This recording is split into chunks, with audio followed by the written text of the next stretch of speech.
O Lord, worthy to pray with all thanksgiving, our Father who art in heaven. Thy will be done. Give us this day. Give us.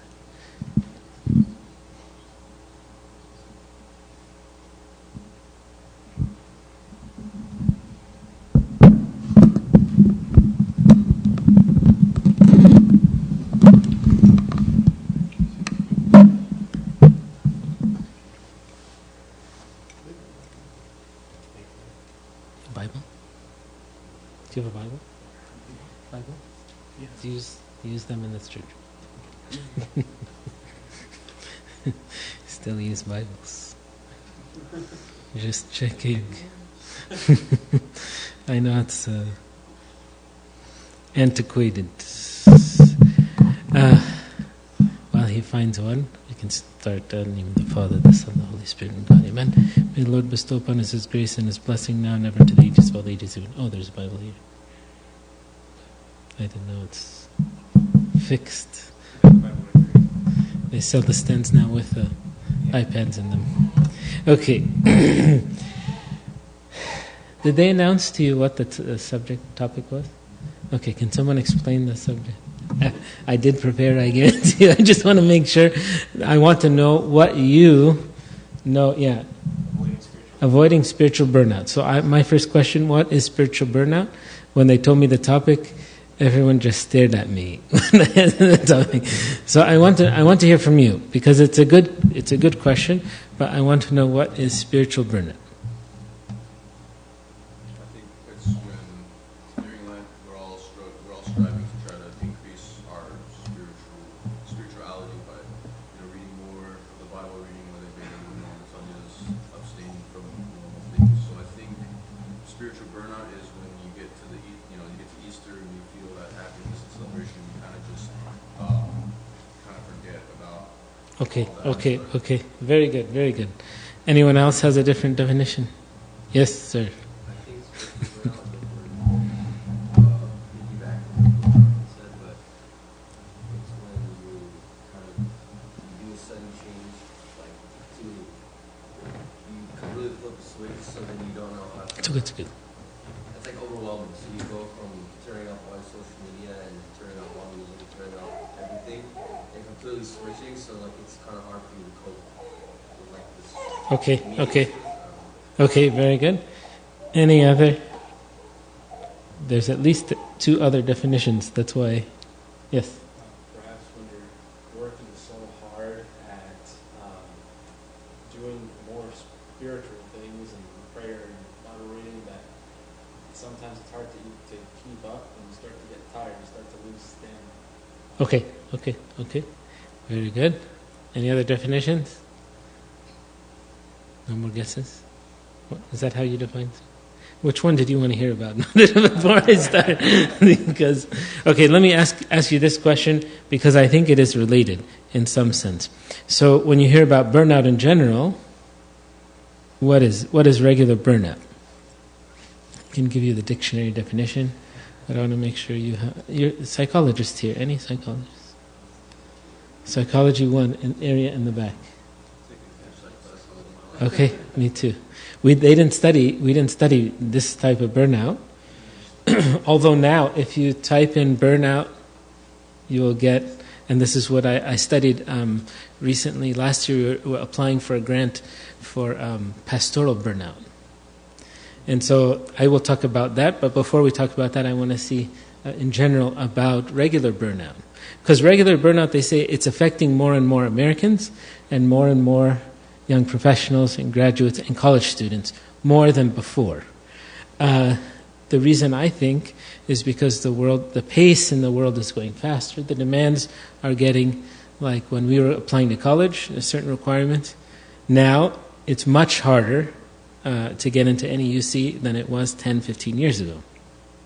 And any career that you work in, if you're working 9 to 5, most careers will require more for those slots, because when the economy, went a little bit, so they started to let go of a lot of people, and they found most of the supervisors discovered that we can put more demands on the existing employees, have them work more work, but in shorter periods of time, because they would feel like, oh, I might lose my job, and I'll be let go like those my other friends. So this was happening in a lot of business settings. At the same time, was happening in colleges and graduate schools. So this type of pinwheel doesn't stop,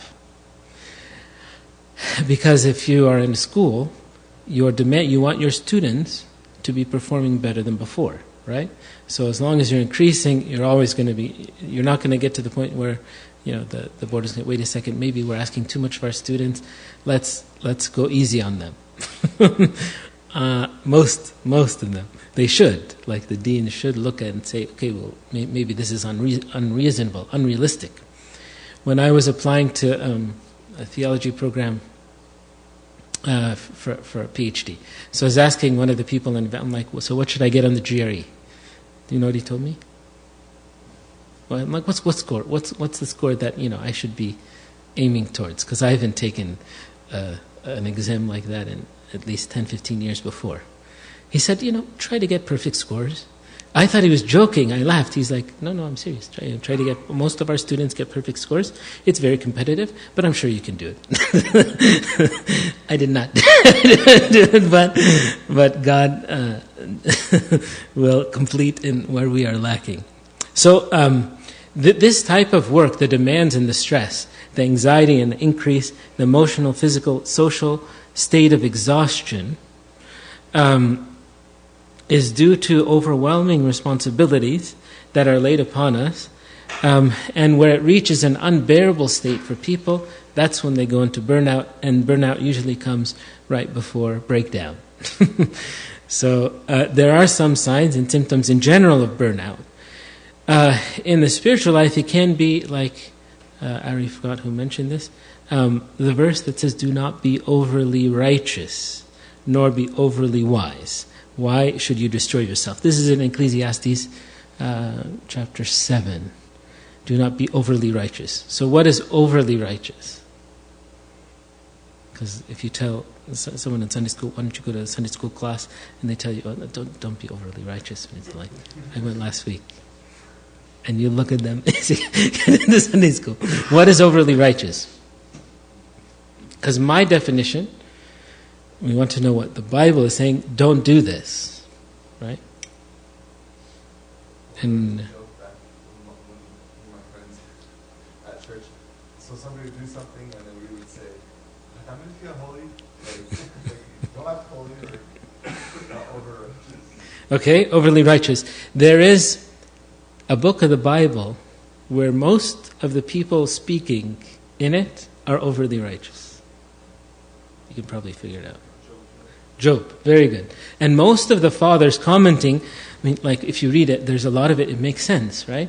But at the end you're like, they're all wrong. Because we know the end of the story of Job, and that's why by the end God speaks and says basically most of what you listen to, there is some truth to a lot of it. But what are they trying to do? They're trying to look at Job's condition and give them a sermon.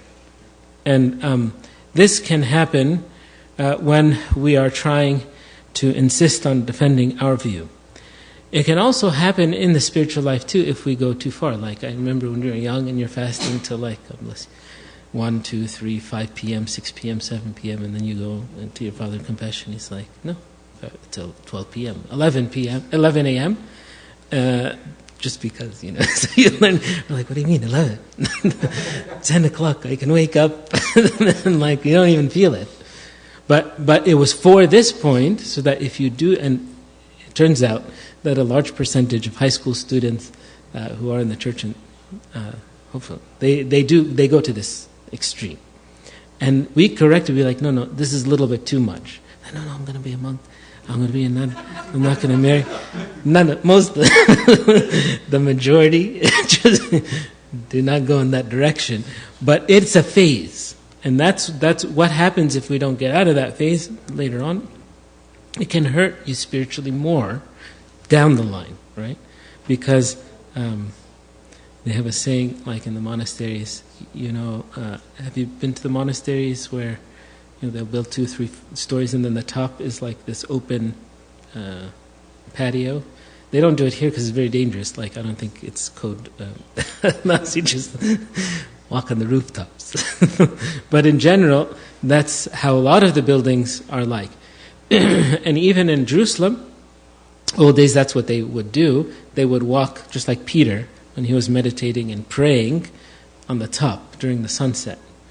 But they have a saying in the monasteries that when you, in the sense of overly righteous, if the wind comes very strong and you're up there, you will fall much quicker than when you are on ground level. So this is the state where we're careful that we don't overdo it in that sense. But that's not, I would say, spiritual burnout. Because when you are focusing in your spiritual life in the right way, then it's not burnout. But this is overly righteous.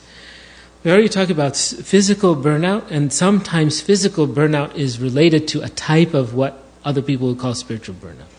Like, say, for example, if you are, I was talking to someone saying, how many units are you taking? I take 22 units. I'm like, why? Because I want to finish early. Well, do you sleep? No, I sleep like 2-3 hours.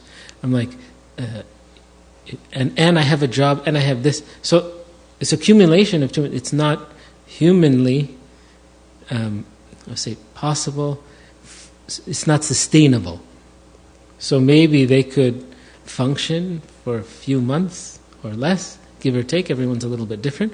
Or you might even be able to function on your schedule for a time, unless there is, like I said, comes burnout and then breakdown.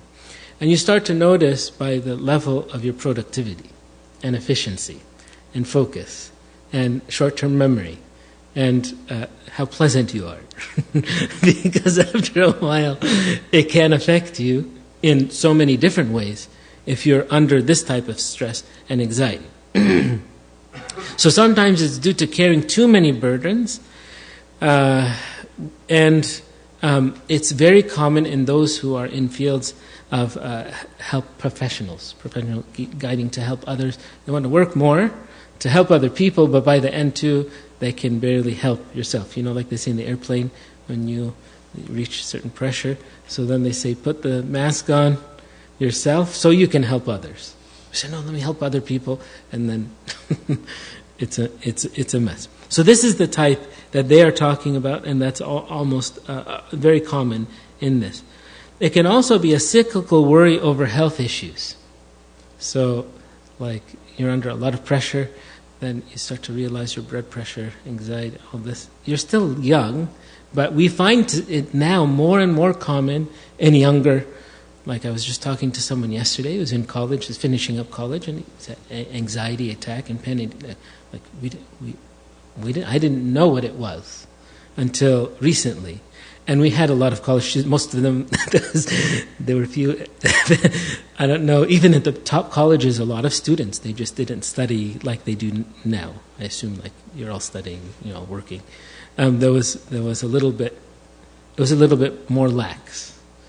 And like I said, I think one of the signs of the times is that there is just more stress and anxiety everywhere you go because of all these demands. For physical burnout, it leads to lack of exercise, lack of sleep, overloaded schedule, unhealthy diet, weakened immune system, aches, pains, change in appetite, feeling tired all the time. Sounds great. So you're falling asleep already. So at the end of this, if anyone is in this type of physical burnout, and we tell them, just read the Bible and pray your Agbeya and do your Matanyas and come to church once a week, right? We tell them, what are they going to do? They're going to look at you and say, I can't function as is. And the person who's in this condition, right, needs a lot of different type of care. They need one, a vacation, or to reduce this stress, so that we can add at that point the spiritual. But we can't add the physical first.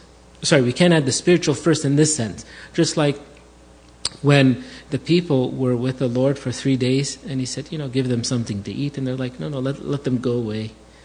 They had the spiritual. We did our part. We gave them the spiritual. He said, no, the physical, there's needs we also have to take care of. We have to be aware of that because it's also our responsibility. And any parent, right, will also make sure that you, I know, are well fed. They try to convince you to sleep all the time. You're like, no, it's very important. I have to stay up, right? And I have to do this, because of the demands and my future and my family. So this is the wisdom of the ancients are very helpful in how to reach that balance. And when we are young, we don't always know where that balance is. We think we know, right? We'll push things to the limit. We work as much as we can until they have this type of experience. Okay, the second thing, so that's physical burnout, is psychological burnout. And psychological burnout is often in parallel with the physical burnout, but not necessarily.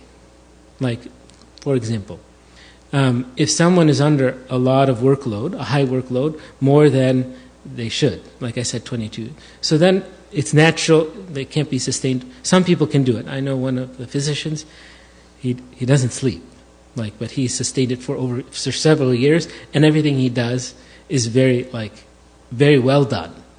So I don't know how, because after you've physicianed for many years, they go off of very little sleep. I don't know how, I don't know why, but they do the 36-hour, 48-hour shifts, and that becomes common. So their body has adjusted over time to this. I don't know how. Like I said, we never had to do this in only in the church. Sometimes we do it, but it's we'll get to the spiritual. This is very different. But there are other people given a lower amount of work or pressure, but still can have high anxiety. Or there are some subjects, some issues to deal with by itself gives a psychological burnout. So it can come from work, school, health, marriage, etc. Sometimes there are jobs that maybe that number of hours, working hours are little, but it's a very high stress situation, right? Like you talk to anyone in the law enforcement, especially higher up in the law enforcement, you're talking about crisis, people who deal with crisis management. Every day they go in, it's high stress. Or in the army or in the fields, different type of fields. So it's not necessarily long hours, can be short hours, but the level of stress is very high. So this can lead, like I said, to psychological burnout. Psychologists, psychiatrists, they also, I didn't know this. Do you know that if you are in many of those professions, they require you to do counseling even before you start to counsel others, and you have to do it regularly. So I said, what do you mean, why do you have to do it regularly? Because it's a prevention and a precaution, because they know how do you handle the issues of others in a way, because it's a heavy burden. Exactly. If there's a crisis that happens, then like even now, we learned this, because when we were in high school, they didn't have anything like this. Because I remember, we had a couple unfortunate incidents, and some of the students, passed away. So when they do that, they have now a lot of shift. Everyone has to do counseling.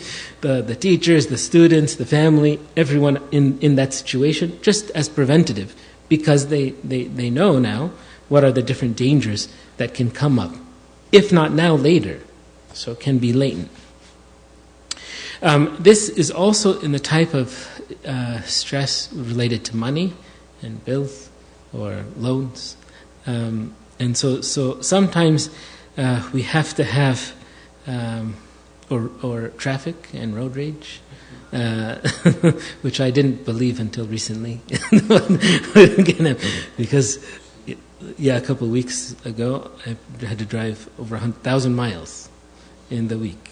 And so I realized my limit, personal limit now, of how many miles that you can drive and stay sane. Because after a while, it's just not conducive. It's not very efficient either. Like spending most of your night. I know some people, they work and they have to spend most of their day in the car. Again, it has a toll on you that we have to be sensitive to realize this. So what is the role or relationship of the spiritual? Where does it come in for someone like this with high anxiety or high stress situations in this type of psychological burnout. How is it different than physical burnout? Did I lose you? Or are you just burnt out, or completely just general? Is it different? Like, if I have the spiritual medicine, which we know what it is, because if you all serve in Sunday school, all the things that we tell you have to do 1, 2, 3, 4, 5, 6, and the list will always grow. But this package, where does it come? We said for someone in psychological burnout, it will usually come after after physical burnout will have to come after I resolve, at least preliminarily, those physical problems, those stresses. For psychological burnout, it's a little bit different, because that can be instantaneous in the beginning, because it's not a matter of, maybe you'll tell them, oh, quit your job, like this job is not working. But even if there's a way to handle it, but most of the time we don't have those spiritual gifts, graces, benefits, and they have to overpower for those high anxiety situations. It needs the peace of God. It needs a power to overcome. And so that's why the earlier the better, the more the better in that sense, to deal with it. Okay. Third type. Any questions on the first two? Anything related to you yet? Okay. How many of you are servants? About 80%, 90%. How many of you in the service at some point said, you know what, I'm going to take a break from the service? Now I'll ask in general. What caused you to come to that conclusion? Or you can talk in general. Let's talk in general. Servant A came to this conclusion, I need a break from service. And so I ask servant A, why? And that servant would say, what? I'm burned out? Okay. I would say like a combination of social burnout and like psychological burnout. What's social burnout? Like just excessive,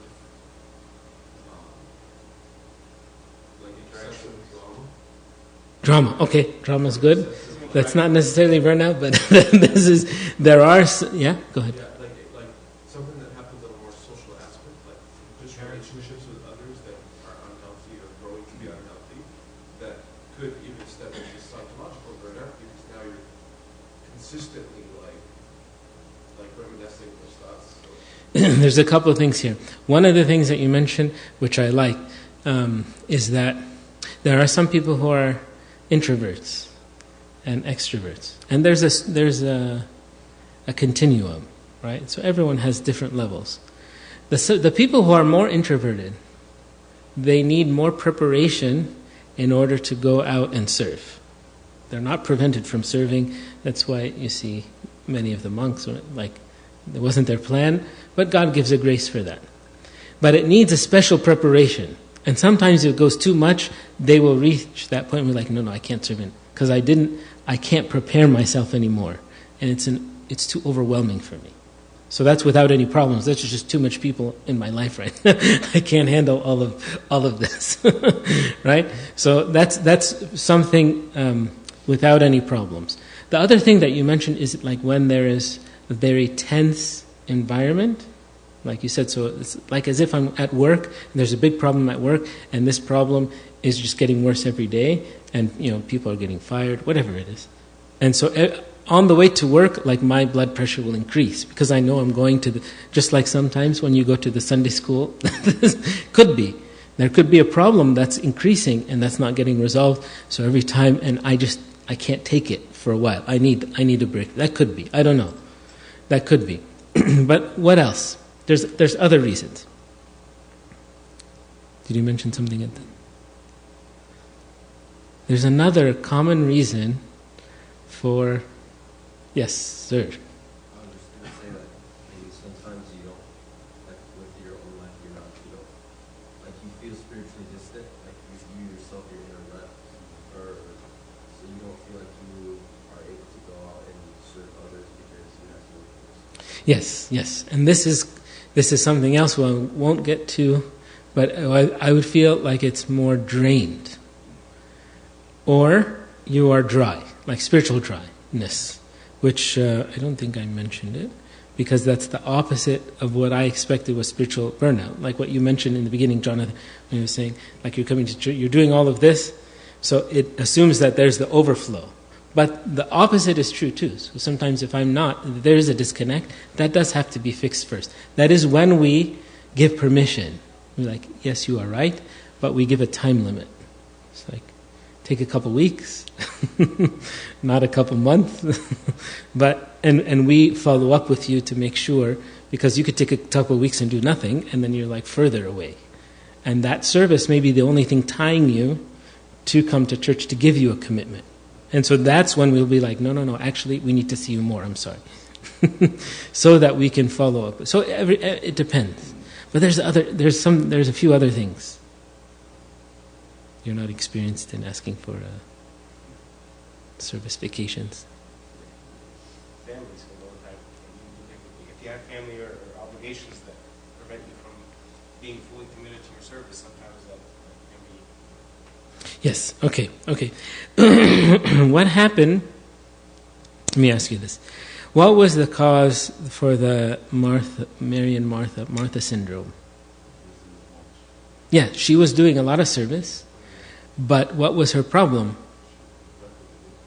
Yes. So Mary didn't have spiritual burnout. It was Martha who had the service burnout, right? And so he was trying to get Martha to learn that part from Mary. And sometimes we have this. Sometimes we are, in charge of all the activities. We're the only servant. Sometimes we start with 2-3 servants, the Martha.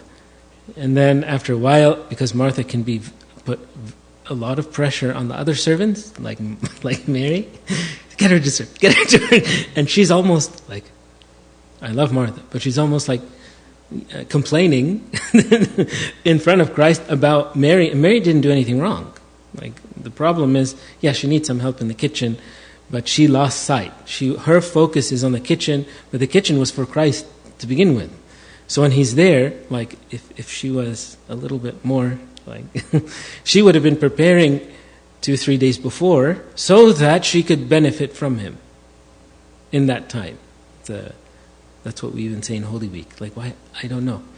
Why we have to have Falafel on Great Friday, so then 2, 3, 4 of, I don't know how many people have to be in the kitchen. It's like most of the, like, go home and eat what you want, or put food in the car, like something so that you can get home and without fainting. Or if you want to prepare, I know one of the churches, they would prepare something to go so that you can eat it at home. But the goal is not for us after all that celebration to sit and talk and have fun and like, what do we... It's not the end either of the celebration. We still have a lot to prepare for in the end. But anyways, I'm not saying anything about what you and your families do, because it's a high point in the year. But what I'm saying is the focus is, if anything, we learn from Martha, is not to be in the kitchen in Holy Week, period. Like, if I can lock the kitchen, I would. And because even many of the times I have to stay in the church, like, I'm like, this is not the time. This is not the day. And most of the food that we prepare, we're not even supposed to be eating anyways on Good Friday. Like, there's another way that we're supposed to... So, anyhow, the focus should be elsewhere. Yes, your question. So for much of the service, when we lose sight of Christ in our services, that's when everything, I want to say, break down, but it definitely loses its blessing. And you as a servant should be able to detect that, right? That's when the joy, the creativity, the enthusiasm dwindles. That's when even the fruits are not really what they used to be. Because I've lost sight. It could be for a fraction, or it could be for a year or so. I'm just going through, because we did this last year, I have to do it better, and I have a lot of other motivations, but like I said, my focus is not there. Many services that we do, not all of the, many services by themselves may not be as necessary as we thought. and maybe leading all of us away from Christ, when originally they were intended for the opposite. Like I remember once in one of the Coptic clubs, and they had all these activities. I'm like, where did these activities come from? And then I know, because it didn't start that way, but then, sometimes the leadership, they say, we have to do this new, and people like this. So, our motivations are off. The goals that we have, the activities are really not, they just want to do something because we can do something, or for whatever reason, and this is not what was intended. Or even if we ask, does God really want this from me? As a servant, it's not what I want to do. It is never about what I want to do. Because if it was up to me, I probably would have never chosen right, this service or in this way. And most of the time I'm like, why do we have to do it this way? Can't we do it that way? And God has another way. It's like what God's telling Moses, just listen to it. I have a plan.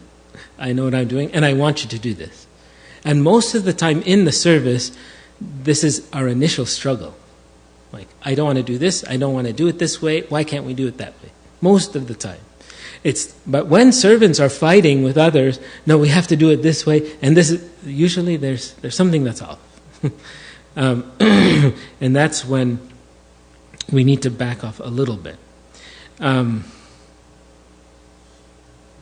Even sometimes in fasting and work like this is the time where most of the monasteries and most of the monks were always busy, because we add services in the fast specifically, and we give ourselves the deadline, it has to all finish by Holy Week, right? And that's the intention, number one, that the work is to help us, not to detract from us. And every time I'm working, because I'm working, or I dedicate this special service, this special task, so that we can be prepared for Holy Week. It's a preparation, even in the service. We'll do so many things during the Lent, so that we're lifted, it's almost as if we can build a cloud. But say we're building the cloud or the airplane. We're building it during this time. And we said, okay, now we're doing finishing touches so that we can be up, right? Nobody's beneath the plane carrying it and lifting it up. No, once it reaches, it's soaring. And that's the Holy Week. But some servants, it has the opposite.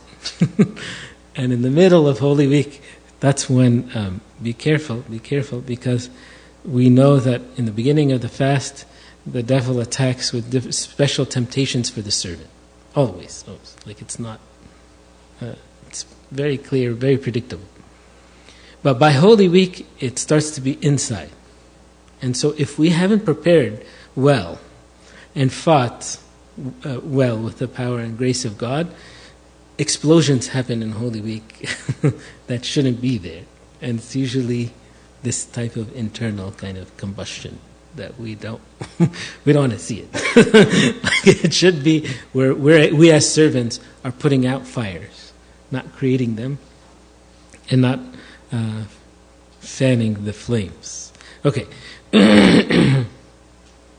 And we see this too, what are many people too focused on in Holy Week? And we set up the church, and we clean the church, and the palms, I know people, they clean the palms on Sunday, and there's some people, they do it, with peace and dignity and joy. Everyone they pick up, they're remembering, because it's a very powerful thing that you're saying, okay, now we are taking, the people that were rejoicing are now starting to turn. It's a very, very engaging spiritual work. But there's some people these kids, every time, and this anger is building up. And then Abuna asks, okay, we want to prepare the church again. How come, where did you find these people? They come to the church and create mess. And then if one servant is like this, guess what? The 20 or whoever, 2 or 3, are that mentality. It's exactly the opposite. It's one of the greatest gifts for us to clean the church. But again, how that we do it, and even in the holiest of times, we don't want to be distracted by this.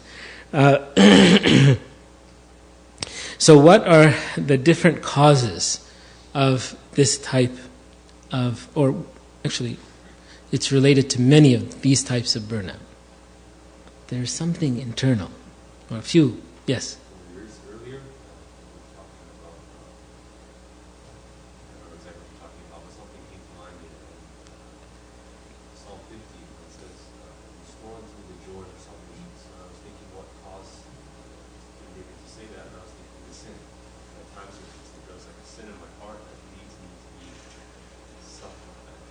Right.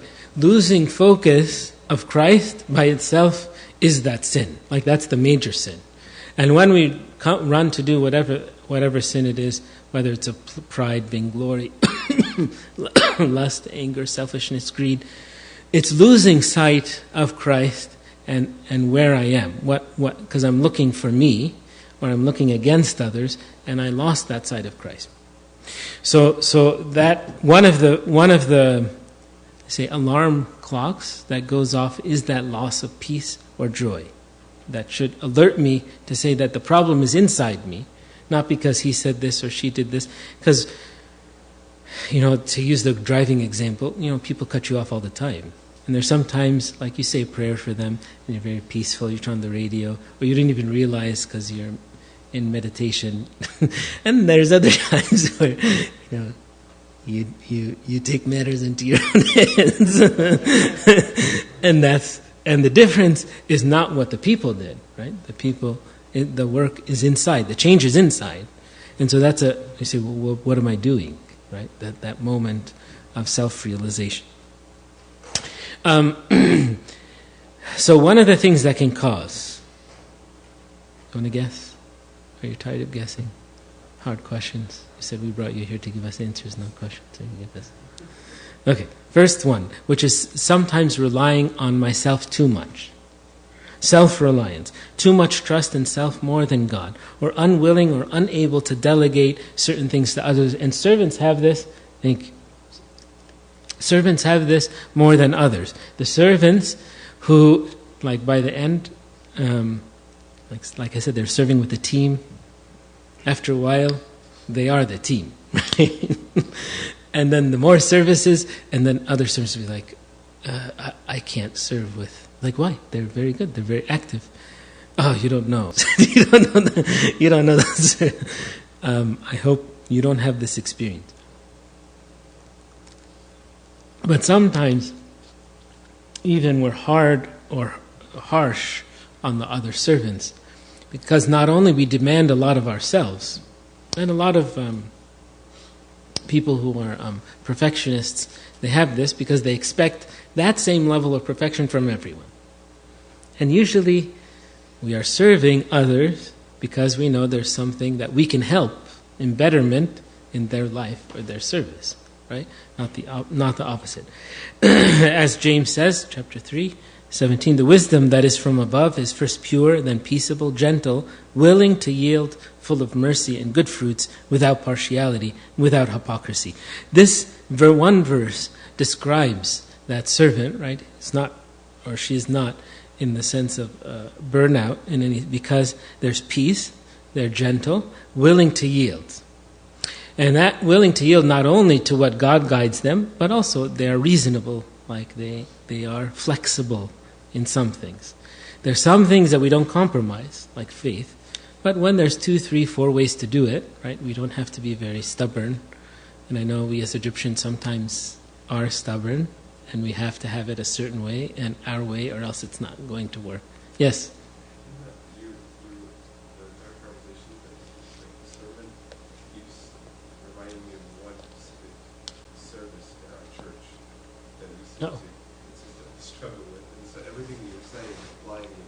And I looked at both, and we had like a connection about that same service too. So you're going to cancel the service? No, I don't know. I don't want to know what it is because if we're not here. This might not just be our church. This might be it's this idea that once kids are out of high school and are into college, there's this like extreme decline in participation and activity, and it's just a constant struggle to get those numbers up. Now, when we call for a retreat or something like that, everybody's on board. But that's good. Yeah, but aside from that, the weekly kind of thing is extremely difficult. Unless if we say Sayyidina's coming, then we have like a nice turnout. But aside from that, no, I would say there's a lot of things. Maybe we can talk after, but there's some things that we focus on the positives at first. Number one, number two, we don't look at the numbers as means of success necessarily, because there's many levels of success. But we look at individuals. The third thing is that sometimes we do need creative solutions, like the services that you'll see this all the time. If you're doing something for like more than 5, 6, 7 years, like okay, there has to be a renewal, and the renewal is not just to do something new, but also an evaluation. See, is this the best way? Is this the right way? Maybe there's something missing, because always in the service, because of the way the world is changing, we have to kind of shift in certain gears to address new issues, new problems. but always, when you get to the older ages, it's more challenging. But that just makes us work harder to do. You know. And maybe they're not available every week. Like maybe because they're not in high school. Like in high school, what are you going to do? Like, okay, fine, you have SAT, and you have this exam, and you have AP exams. I think they still have them. But then what? Like there is some time there. So like we don't get discouraged, but like I said, maybe we see new options, and that's where a lot of prayer.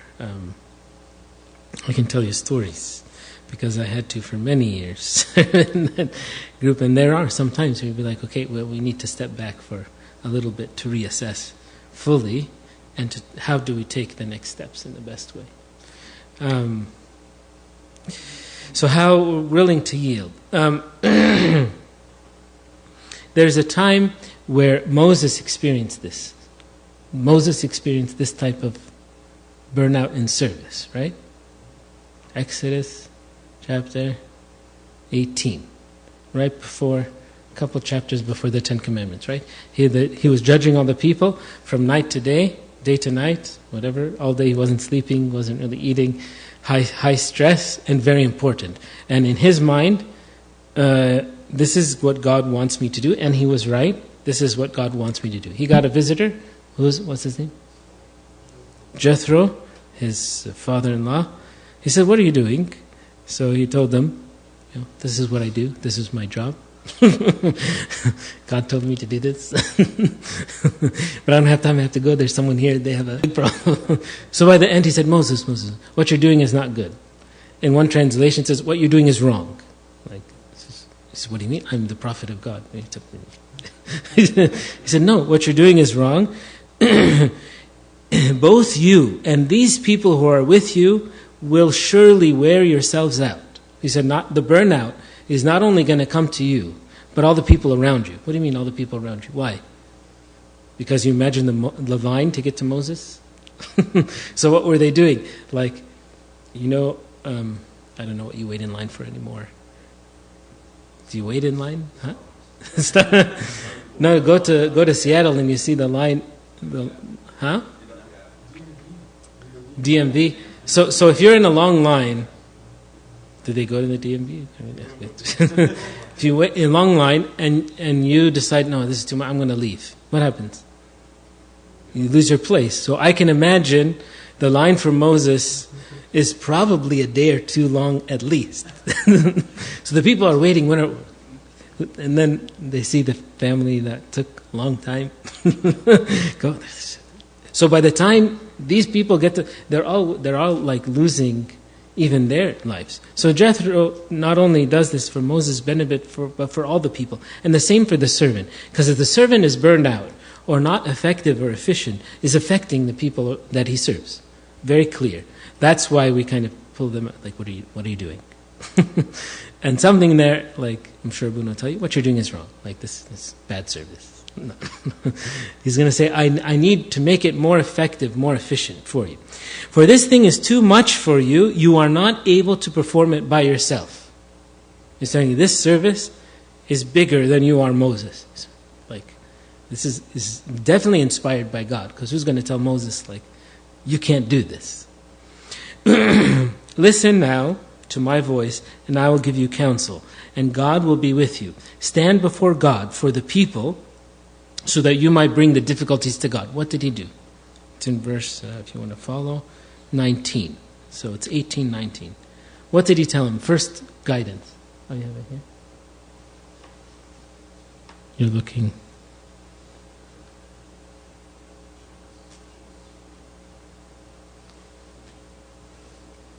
19. Listen now to my voice, and I will give you counsel, and God will be with you. Stand before God for the people so that you may bring the difficulties to God. What's the first guidance? Pray. Your job is to pray. So we need you at first. The difficult things, because what's he basically telling you? With all of this work, you kind of stop praying. You're just going through. And that's one of the reasons why it wasn't effective. And you as a servant, if you're not praying like you used to, the first thing, stop right now, and then go and pray first. So you have that reconnect with God. That was the reason why you started serving in the first place. Right? Second thing, you shall teach them the statutes and the laws and show them the way in which they must walk and the work they must do. So it wasn't sometimes it's outside of the statutes or promises or teachings of God, but he said focus on the Word of God. And I hope, when we list all, I was looking at one of the churches while I used to serve in one of the most active churches, and I would dread the announcements in the church because you're like talking 10 minutes about different, and most of the announcements are not directly related to the Bible, some of them are very good, I don't want to dismiss, but a lot of them I think we're you can see any community service center and they will be doing it. But this is what he's readjusting the focus of Moses to be directed to the statutes of God. Moreover, you shall select from all the people able men such as it says fear God, but I'll find you the better translation.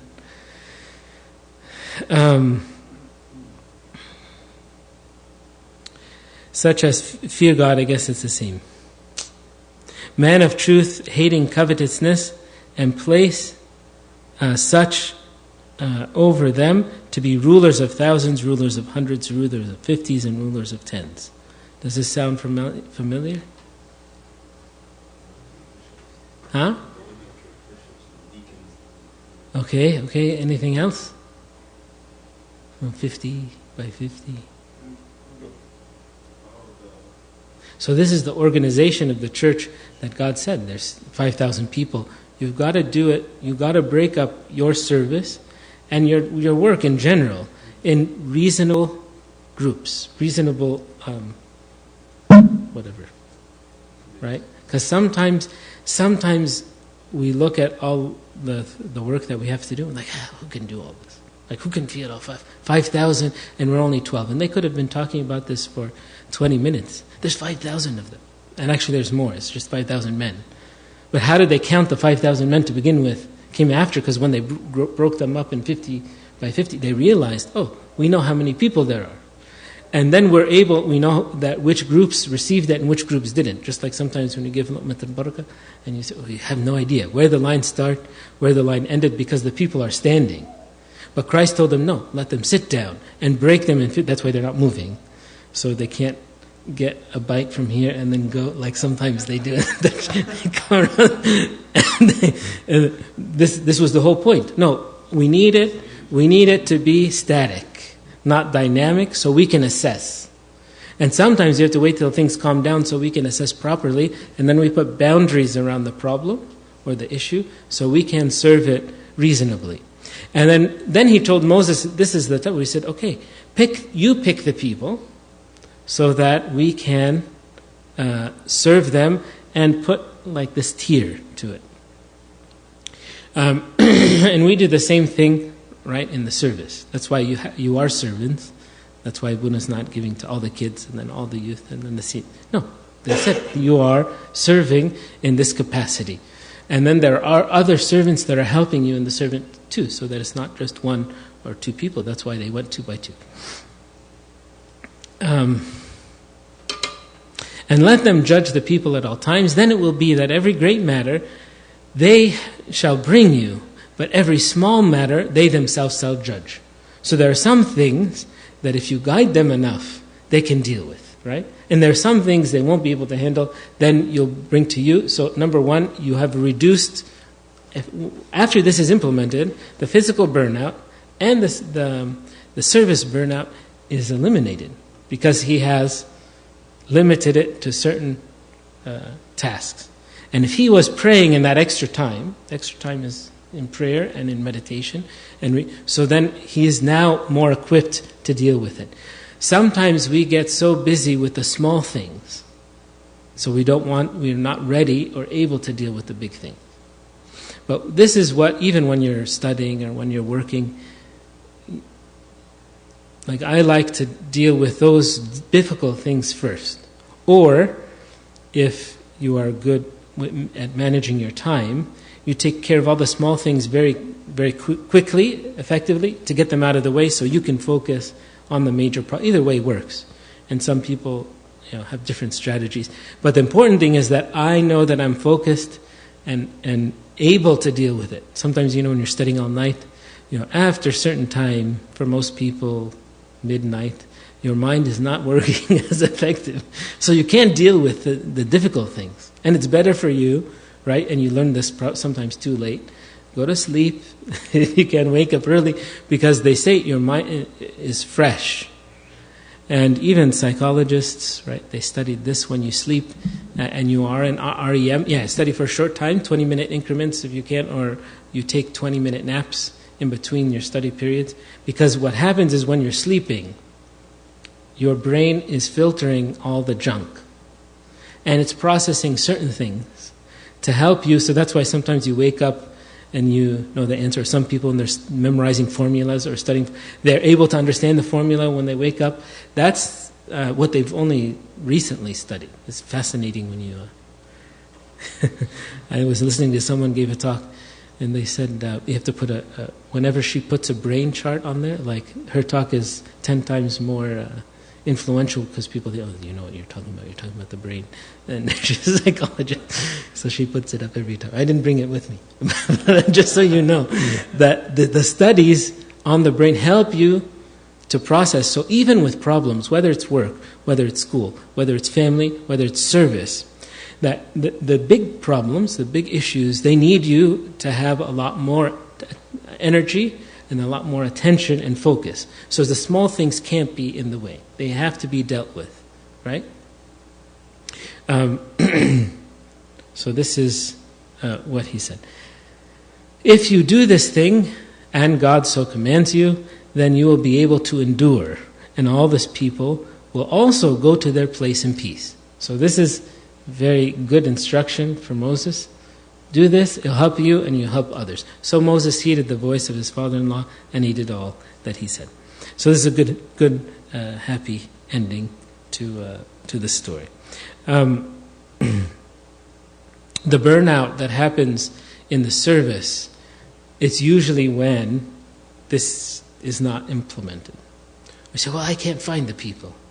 Okay, maybe. But what did the Lord tell the apostles after he sent them 2 by 2? So the harvest is great. So we have no excuse to say, I have no servants. So what did he tell them right after that? Yeah, okay, pray for more servants. Did you pray for more servants or no? You prayed for the problem to go away, you prayed for more wisdom, you prayed for more time, you prayed for the people to go to another church. I don't know. But this is the prayer for the laborers. And sometimes, I say, you could be praying a long time for those servants to come. But know this, that even though you've waited 1, 2, 3, 4 years for God to answer the prayer for those, when that servant does come, or 2 or 3 or 10, because they can all come at once, they're coming with that power. So usually, and when you're searching for those servants by itself, you're doing the will of God, right? You're not just trying to find someone to take your place so you can go and do nothing or go enjoy your time. Now I have my Sundays free, or your Saturday nights free. But on the opposite, so I can do the work of the Lord, so I can do the more difficult things. Because Moses was looking for people to do the easier work, not the opposite. Like sometimes this is too hard. I want to do the easy stuff. Find someone to do the hard stuff. No, I want someone to help me, and I can help train them. And I need to deal with those difficult problems, right? The youth who are no longer in the younger. So you say, I'll leave the high school. I'll leave the college. I want preschool. Everyone wants preschool. They're not easy either, right? The first grade, but it's easier because they should listen, and then because if you don't have the patience to deal with the second graders, how are you going to have the patience to deal with the high school? So sometimes the servant needs the patience when you are putting all the energy in and you find no fruit.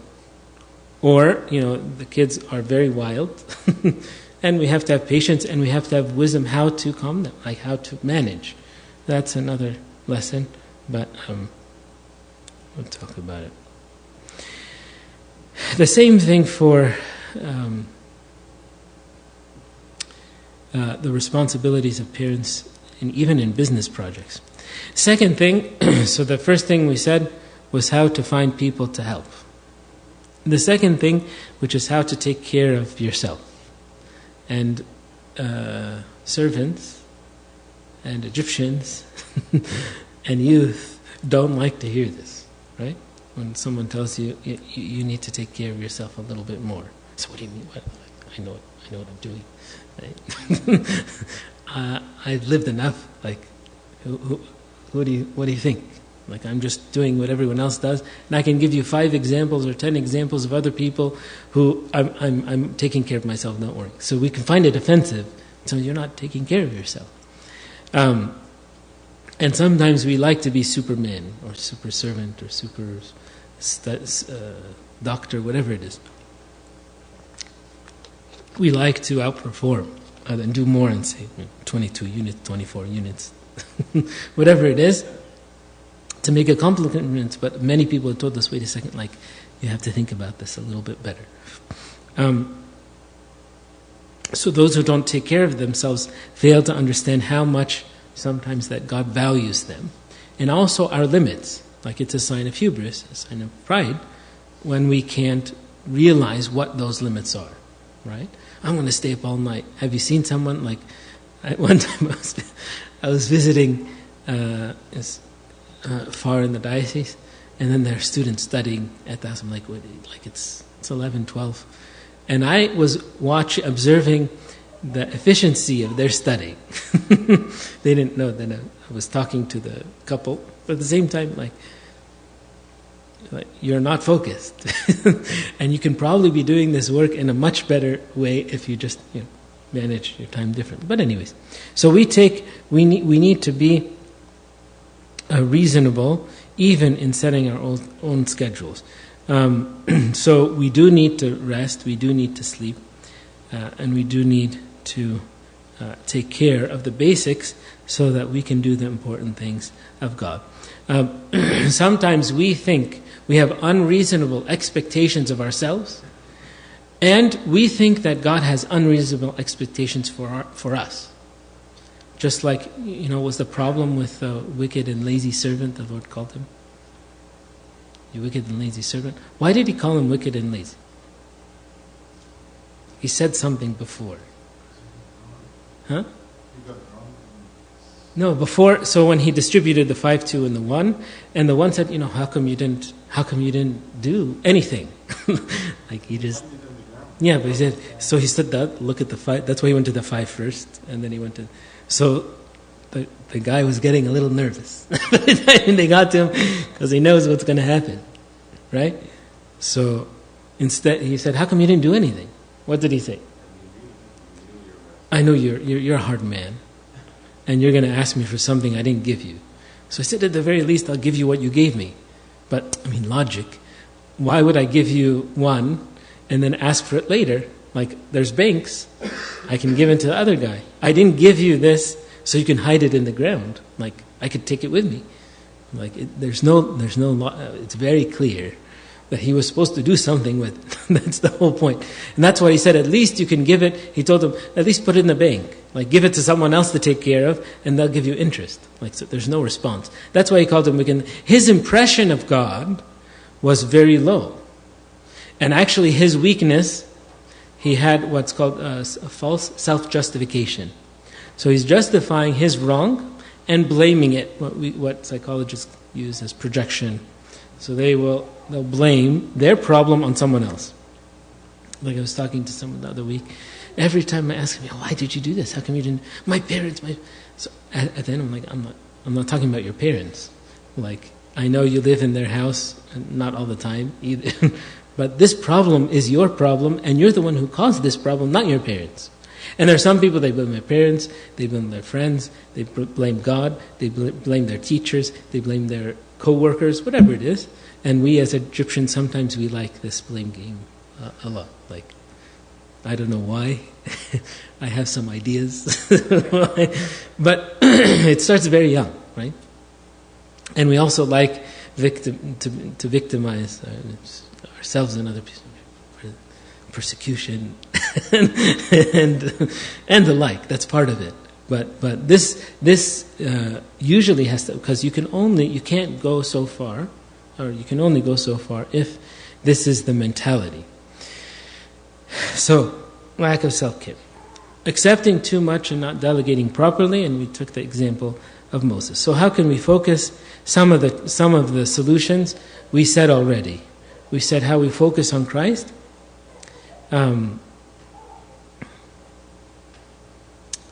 We focus on Christ because He is our rest. And for all of these, that's why He says, "Come to me, you who labor, you are weary, you are burdened, and I will give you rest." Right?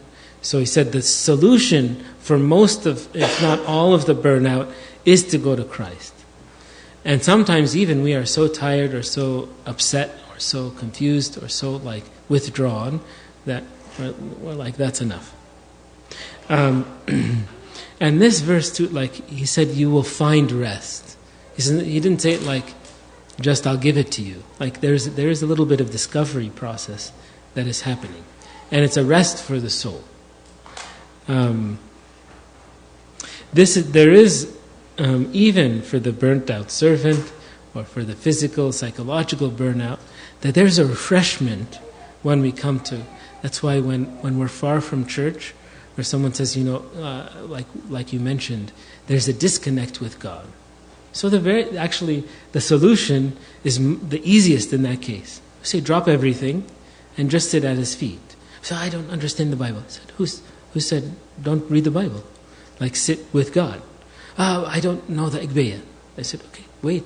Sit with God. What do you mean sit with God? It's a wall. Sit with the wall and pray to God. Because if that experience, and that happens to many people, we've talked about God so much, but the experience is lacking. Right? I talk about prayer, but the prayer is weak. Right? I come to the liturgy, I don't understand what's going on. So I focused on all the external things. I focused on the deacons. I focused on the people. I focused on the arrangement. I focused on the hymns. I focused on, how my Tonya looks or where people, like all of the other things. And I forgot what's happening here and why I'm coming. And this happens to everyone. I'm not most of the time, we need someone hitting us. So what are you doing? Christ is here. And all of this, one time there was a Catholic saint, and she was confessing. And in the middle of her confession, she looked away. I don't know what happened, and she looked away. And then she said, "Oh, forgive me, Father, because I looked away." And he said, "Oh, that's something minor. Why are you?" She's like, "No, don't belittle my sin. Christ is in front of me, and I just looked. How can I turn my head and Christ is here? He's not there."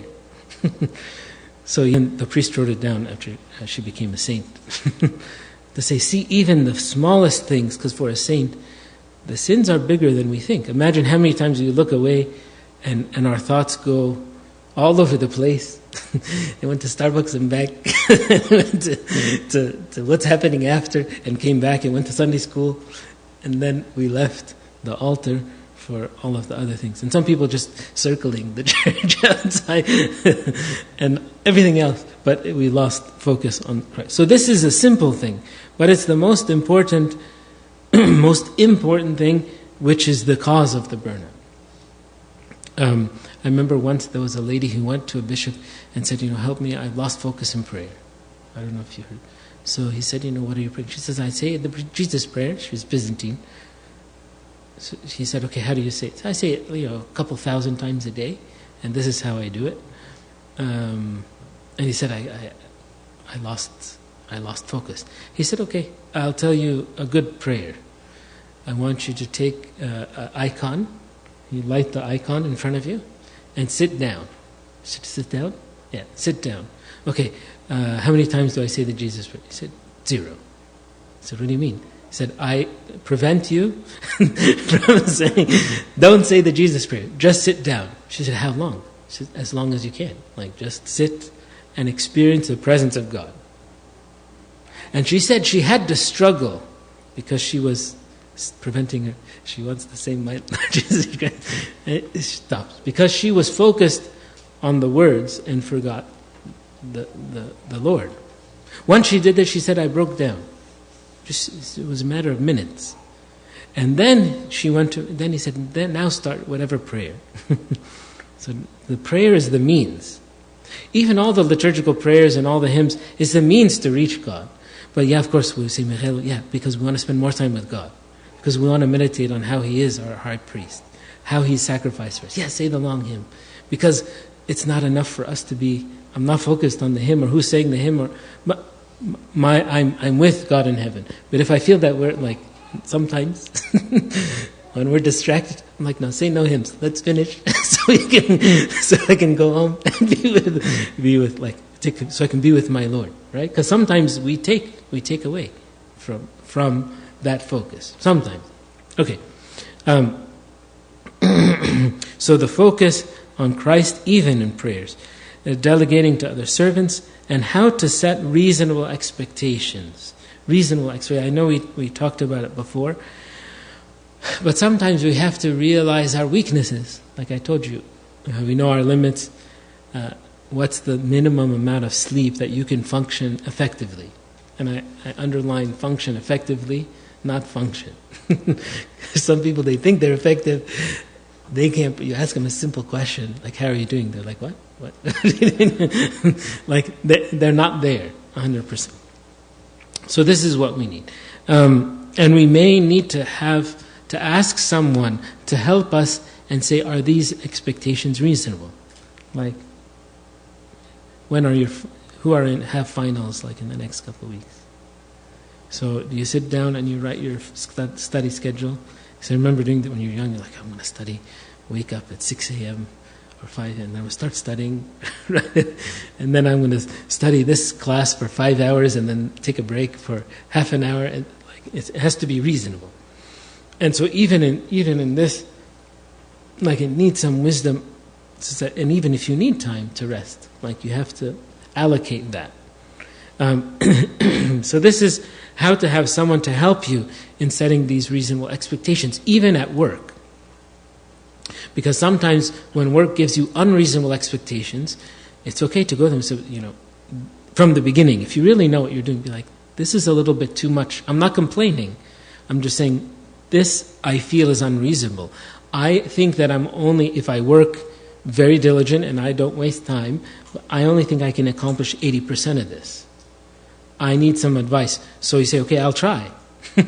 But I put them already on notice from the beginning that these expectations are unreasonable. You want to fire me, but you're not going to find, and usually it's not the case either, because if it's unreasonable for you, it's going to be unreasonable for the next person.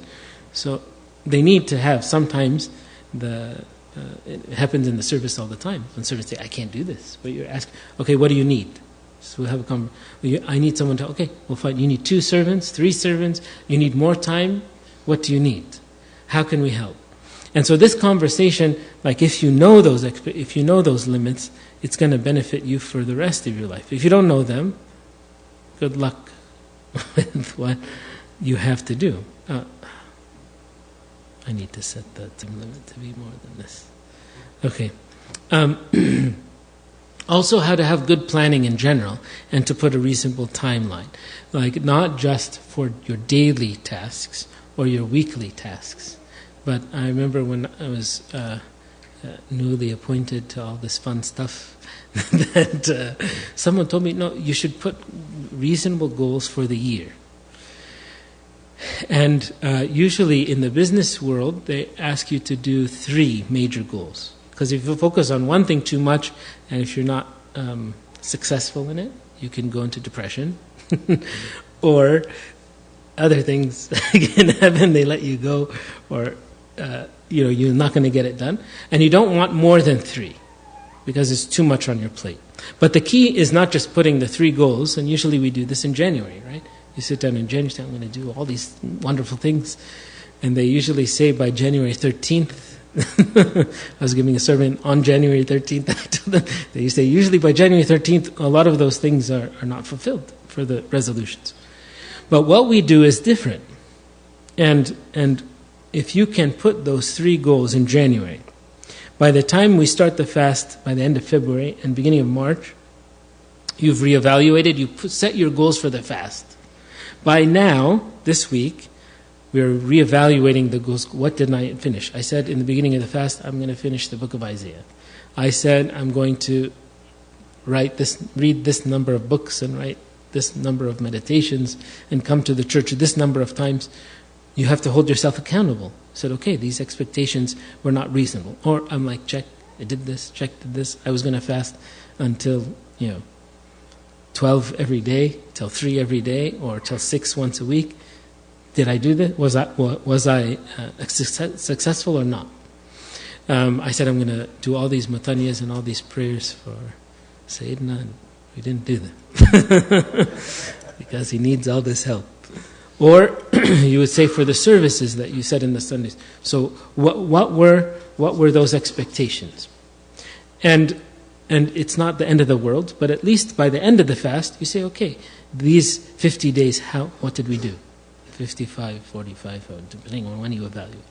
And you say, okay, the Holy Week, we want to be successful. Then you put the plan between the Holy 50, right, and the summer. Because this is like catch up for service, for work, for whatever.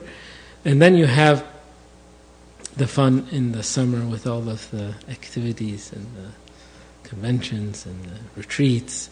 So what are your expectations and goals? How many books are you going to read? What are you going to guide others? How are you going to meet your expectations at work and at family during this time? And then, of course, we have a final evaluation in August and September for the remainder of the year, although it's the beginning of the Coptic New Year, but it's the end of our year. So then you can make a reasonable, and if you can, among those 3 goals, I said this a lot, all year I've been saying this, but of the 3 goals, you'll have one that's usually related to you personally, like personal life. Second one in your spiritual life. And the third one in your service, because you're all servants, I think. So you would say, okay, in my personal life, at work or with family, I need to do 1, 2. Like I wouldn't put too many, but I say, this is what I want, as I'll be happy with, and this is reasonable to finish by the end of 2019. The same thing is spiritual, the number of books, the type of books, whatever prayer, you want to pray vigil every week, every month, individual, pray all night, whatever, you want to read through the whole Bible once, twice, like however you say that it's reasonable. And then also for the service. And if you do this, I'm sure you're already doing it. We won't have this talk because we'll have a different talk. We say, okay, share the experiences with. The last thing is to take a vacation when it's needed.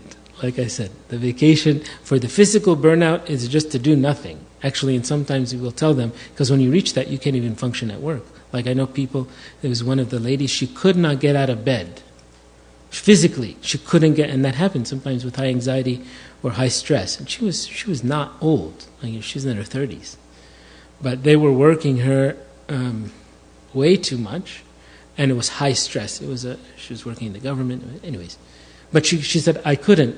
So I said, okay, well, would you go to the doctor? She said, I couldn't even go to the doctor. She had to call the doctor. And the doctor told her, no, this is a result of anxiety and stress. You need just this rest at home. Don't go to work. I don't remember how long it was, 1 week or 2 weeks. But she couldn't even go on vacation like at that point. But so sometimes we have to really plan that type. For the psychological, it needs, like I said, a little bit more. And then you could even plan 1 day retreats or so with God, away from everyone, if you can, family, friends, even service. sometimes 1 day, sometimes 2 days, depending on your schedule. And I remember one time it was a very stressful time at work, but I was stressed for other reasons. And so on the way to on the way to work, I said, there's only one solution. So I called him, I said, I'm not coming in. And I kept driving till I reached the monastery. Then I realized, actually while I was driving, I realized why I wasn't happy in work. But that's a long other story. Because sometimes you put goals for yourself, and if they're not reached, there is this. So it was what we need to reassess. And so, okay, what are my next steps in life? Because sometimes we don't do that assessment at all. We just kind of go through the motions, we finish what we have, and move on to the next thing, and then we didn't reach, we didn't accomplish what we were here. And if we continue in that way, you won't fulfill the mission that God wants you to do because you didn't even think about it. Like, it wasn't in your agenda. We've just been going through the motions. So I was trying to get your attention in liturgy. I was trying to get your attention when you're reading the Bible or when you're praying, but you were so tired and distracted from the other things. I wanted to tell you, was my plan for you. And showed it. And, when you're 20, when you're 40, this is what could have been. So we don't want to reach that state. We want to say, okay, God, what is it that you want me to do now with my life? What are the next steps? And if you can tell me, what's going to happen in a few years from now, it would be you don't have to. But at the same time, God is sometimes very willing to reveal to us many things. But we just have to ask, we have to be ready, and we have to work for it. So, okay, like when he told Moses what he tried to do it himself. He said, no, not that, not that way. I have another plan to do it. But he will reveal to us those things, but it takes time and work and effort. May the Lord give us His blessing. Glory be to Him now and ever into the ages of all ages. Amen. Looks like it's time to sleep. No questions? What time do you usually finish anyways? It's a good time. No final questions? You know what to do for Holy Week? Yes? As we approach Holy Week and then those 50 days, there's this idea, and sometimes we live it where we experience a burnout in the sense of we, by God's grace, practice so much asceticism, we've done so much spiritual exercise, and then comes, the Joyous 50, and it's almost like relax or relax. Is there a way to avoid that in the sense of still maintaining? No, of course. So say, for example, we take the fast, what we're doing in the fast. In the readings, take the readings of the church, they are, we say, like horizontal readings. We read as much as we can, and we go as far as we can in reading. Right? So we will read through, they used to read through all of the New Testament, some people even all of the whole Bible during the fast and Pascha week. That's why we finish in Revelation. And that's why we have Isaiah every day. We have some books like that, spread out. But when you notice the readings, especially in the first week of the Holy 50, what do they look like? Like the readings? It doesn't be like this. Because the idea is not to read, it's to go very deep, to penetrate. And you will find this experience, hopefully, in Holy Week, especially by the end of Holy Week, you'll be able to meditate on one psalm for the whole. You say, wait, I thought they were going to say the psalm. They said, well, we did say the psalm. It was like 20 minutes, and you didn't realize. Because you are practicing that type of meditative reading. And in our life, in Holy 50 days are the best for this. So it's not about reading through all the books, but take, if you want, I used to all the time, take the Gospel of John just by itself, or even the last few chapters. You say, I want to finish just this, in the Holy 50 days. Why? Because we need that heavenly vision. Or you could say Ephesians, or you could say Revelation, or you can say whatever. And the books that you choose to read in the Holy 50 are short. Like I said in the Lent, we're reading a lot, and we're writing a lot, and we're working very, very, it's like someone running.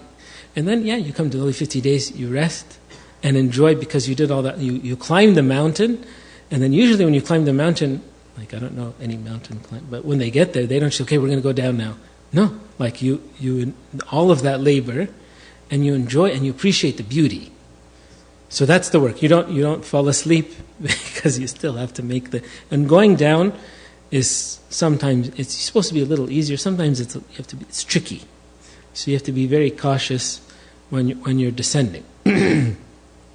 The second thing, when it comes to food, you'll notice within the first week, and I don't have to tell you, don't overdo, because especially on the feast itself. And everyone's celebrating, that's why we want the spiritual celebration of the feast. Yes, enjoy all the food that you were deprived of, but because I remember meetings, everything is canceled, and even any meetings that I have scheduled for that week, everyone wants to eat during the. I'm like, can we I ate already. I can't So even pace yourself. It's okay to do it. You want on the weekends, but pace yourself throughout. So it needs some type of work. The third thing that I would say, when you're on retreats and you're going to the monasteries, but even this, you can take 5-10 minutes. I used to do this sometimes on the way to work because I worked in Santa Monica for a while. So you go to the beach and you can do your reading there. Because that's what the Lord did. Actually, when you look at where the Lord spent time with His disciples, they were all beautiful places. I had a chance, we were in a course once, so we're going through, every place was more beautiful than the next. Where He told Samuel Peter, who do you say that I am? It was waterfalls, and then when you go to the Sea of Galilee, very peaceful area. Even in the desert, it wasn't distracting. Even in the desert, it was a peace. That's why the monks chose to live there. We are lacking this. You have to drive sometimes for hours to reach one place like this. So if you have a place that's near you, that's peaceful and quiet, and hopefully not loud and obnoxious, you can choose that during the Holy 50 days and benefit from that. And you say, my goal is to sit with God. I have a couple questions I need to ask Him, so before I go back to work. And this can be your plan, your agenda during that time. And even for the services, like I said, you can choose, just like the Katamaros does. The lessons are supposed to be shorter, and they're supposed to be joyful, more positive. We're hard on them during this time. It's just, what? Sinners. Because that's, if you listen to the readings, especially in Holy Week, that's what, I will curse you. Something like this. All those readings are in Holy Week, yes. But look at the Holy 50 days. It's very encouraging message. And that's when the time, anyways, they're finishing school, then graduate. So it's very uplifting. And so I think the same thing. The messages that we give during that time, it has a special taste, special value. So now there's no burnout. If we just deal with it, we need to adjust in the right way. Because if you put all the energy that you're doing with the matanyas into the eating, you're going to need a lot more to accommodate for the calories. Yes?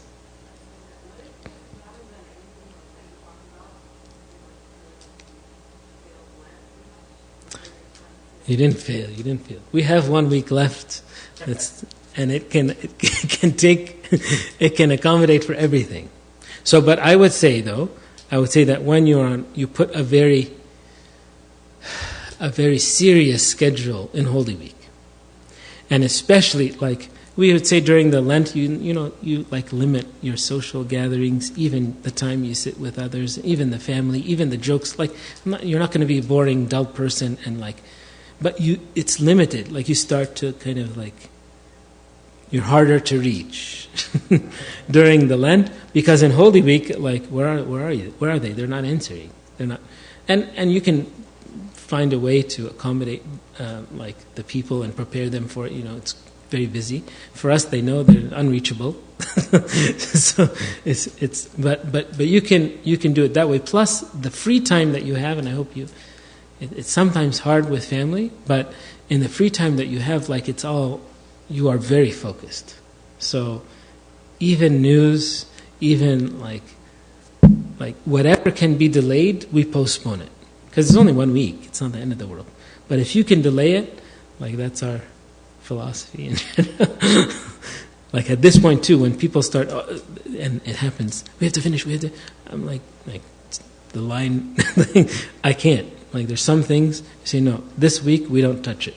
If the people who are not Christian gave the Christians holidays during the Holy Week, sometimes we as Christians give each other more burdens, but we tell them, okay, no, I can't. I want to see you, but it's going to have to wait 1 week. So the more that we can shift out of this week and keep it holy, and then I said, you'll be reading, you'll be praying, you'll be fasting. And if you didn't fast well in the Lent, you're going to do it as strict fast. I know one of the ladies, she had cancer, and then God healed her right before Holy Week. So she said, that's it.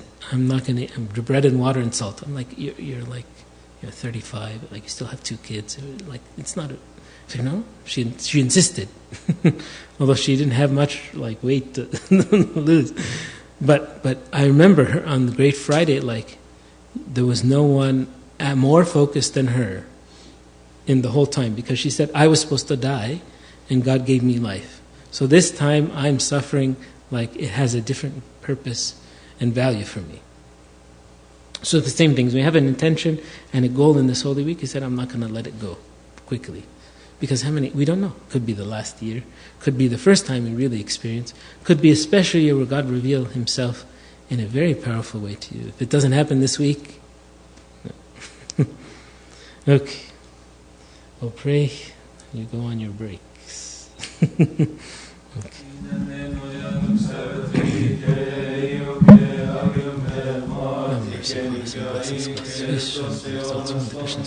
Supplications of the ladies, of the angels, archangels, of the souls, blessing the festival of the Holy Theotokos for St. Justina, blessing the grace, the power, the gift of the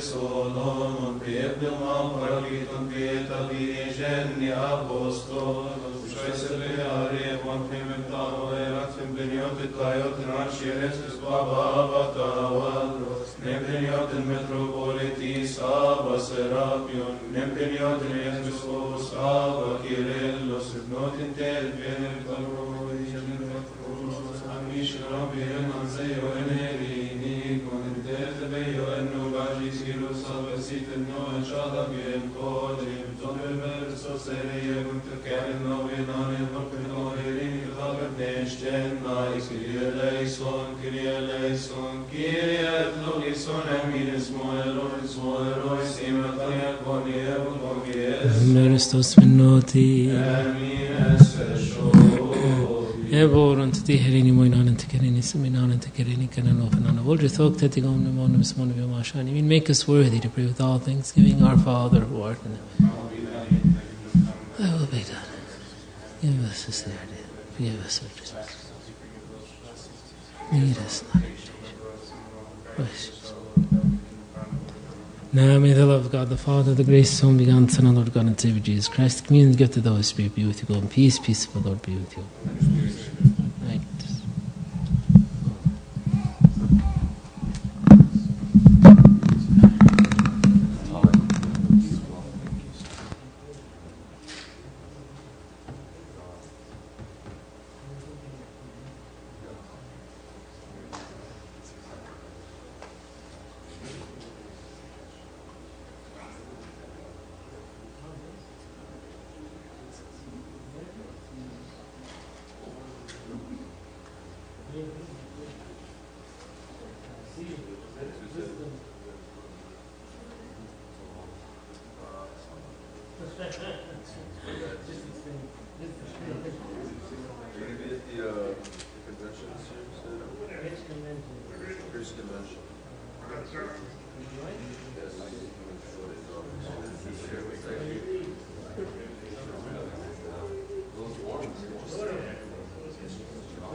سوري كده يعني missed talk بس كانت صوتين كده شو family كده